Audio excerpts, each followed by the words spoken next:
আলাইকুম এভরিওয়ান। আজকে আমি চিকেন রোস্ট রান্না করার ট্রাই করব। তার জন্য আমি পরিমাণ মতো লবণ নিয়ে চিকেনগুলো ভালোভাবে মেখে নিচ্ছি। তারপর কড়াইয়ে তেল গরম করে এক একটা চিকেন সুন্দরভাবে ভেজে নিব হাই হিটে লালচে করে।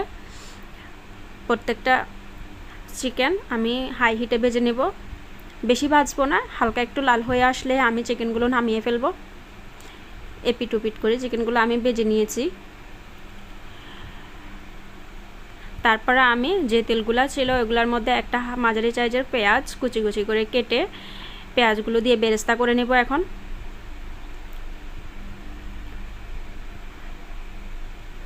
সুন্দর করে বেরেস্তা করে নেব। আমি বেরেস্তা পারফেক্টভাবে করতে পারি না, তাও চেষ্টা করতেছি, দেখা যাক কেমন হয়। গোল্ডেন কালার হয়ে এসেছে। এখন আমি বেরেস্তাগুলো নামিয়ে নিয়েছি। এখানে আমি নিয়েছি হাফ কাপ বাদাম বাটা, 1 কাপ পেঁয়াজ বাটা, 1 গ্লাস দুধ। এখানে আমি 4-5টা লং আর 4-5টা এলাচ, 2টা তেজপাতা দিয়ে এগুলো তেলের মধ্যে হালকা ভেজে নিচ্ছি। তারপর পেঁয়াজ কুচি দিচ্ছি একটা মাঝারি সাইজের। সুন্দরভাবে সবগুলো ভেজে নিব।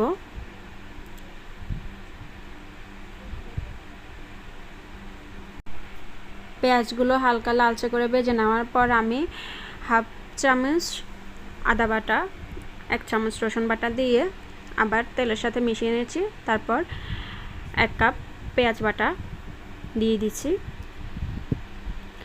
এগুলো ভালোভাবে কষিয়ে হাফ চামচ হলুদ গুঁড়ো, 1 চামচ মরিচের গুঁড়ো, 1 চামচ ধনিয়া গুঁড়ো, 1 চামচ লবণ। আপনারা আপনাদের স্বাদ মতো সব কিছু মশলা দিয়ে দিবেন, আপনাদের পরিমাণ মতো। আমি সব কিছু মশলা দিয়ে কষিয়ে এখানে 3 চামচ টক দই দিচ্ছি। টক দইটা এবার মশলার সাথে আবার ভালোভাবে মিশিয়ে নিচ্ছি। হাফ কাপ বাদাম বাটা, যেটা আমি ব্লেন্ডার করে নিয়েছি, দিয়ে ভালোভাবে সব কিছু কষিয়ে নিচ্ছি। সব কিছু ভালোভাবে কষানোর পরে আমি এখানে চিকেনগুলো দিয়ে দিব। যখন উপর দিয়ে একটু তেল উঠে আসবে তখন আমি চিকেনগুলো দিয়ে দিব। চিকেনগুলো দিয়ে ভালোভাবে আবার কষিয়ে নেব আমি সুন্দর করে।